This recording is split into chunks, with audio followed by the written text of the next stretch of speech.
अब हम पढ़ेंगे आज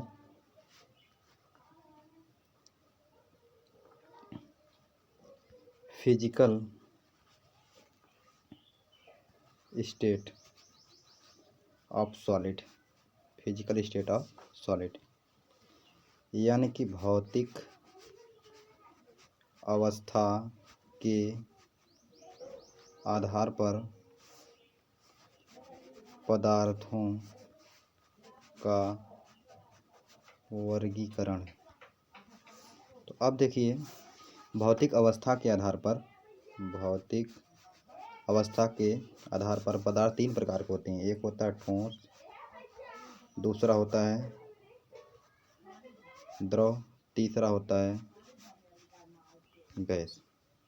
तो अब हम ठोस के बारे में पढ़ेंगे, यानी कि ठोस सॉलिड। तो ये क्या होता है सॉलिड, तो इसके बारे में देखेंगे। ठोसों में जो आपके अणु होते हैं ये एक दूसरे के पास पास होते हैं, इस तरह से एक दूसरे के पास पास होते हैं। अब क्यों पास होते हैं? इसलिए पास होते हैं, एक होता है बल अंतरा, एक बल होता है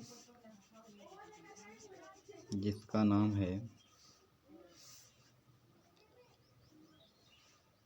अंतरा आणविक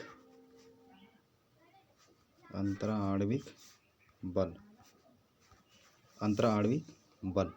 अब ये क्या होता है अंतरा आणविक बल? तो ये इन दो अणुओं के मध्य लगता है, यानी कि जो बल इन दोनों ठोस के अणुओं के मध्य लगता है उसे कहते हैं अंतराणविक बल। परस्पर दो अणुओं के मध्य लगने वाले आकर्षण बल को अंतराणविक बल कहते हैं।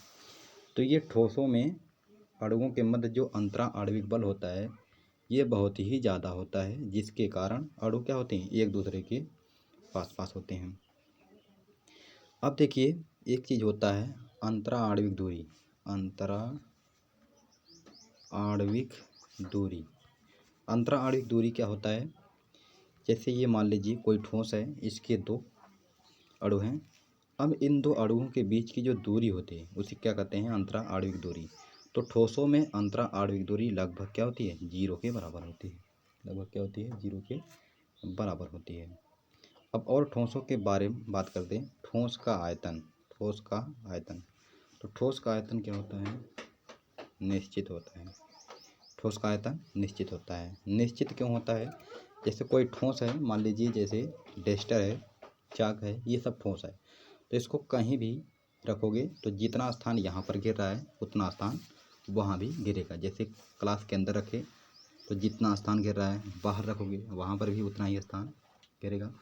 तो इसीलिए इसका आयतन क्या होता है, फिक्स होता है। अब इसकी जो आकृति होती है वो आपकी क्या होती है, फिक्स होती है। इसका जो आकार होता है, आकार मतलब देखने में कैसा दिखाई दे रहा है। तो जैसे डेस्टर है, कमरे में रखो हो तब भी डेस्टर जैसा दिखाई देगा, कमरे के बाहर ले जाओ तब भी डेस्टर जैसा ही दिखाई देगा। जैसा दिखाई दे रहा है वैसा, मतलब इसके आकार कोई भी परिवर्तन नहीं होता, जैसा आज है वैसा कल भी रहेगा। तो इसका आकार भी क्या होता है, निश्चित होता है। अब एक चीज़ और बात कर लें, संपीड्यता की। ठोस की संपीड्यता। तो ठोस की संपीड्यता कैसी होती है? ठोस संपीड्य का मतलब होता है कंप्रेसिबिलिटी। तो कंप्रेसिबिलिटी मतलब जिसमें दबने का गुण पाया जाए। किसका गुण पाया जाए, दबने का गुण। तो जिसमें दबने का गुण पाया जाएगा उसी को कहेंगे वो संपीड्य है, अदरवाइज संपीड्य है। तो ठोस को दबाया नहीं जा सकता है, इसलिए ठोस क्या है, असंपीड्य। ठोस क्या है बाबू, असंपीड्य। ठीक है, तो ये इतना है।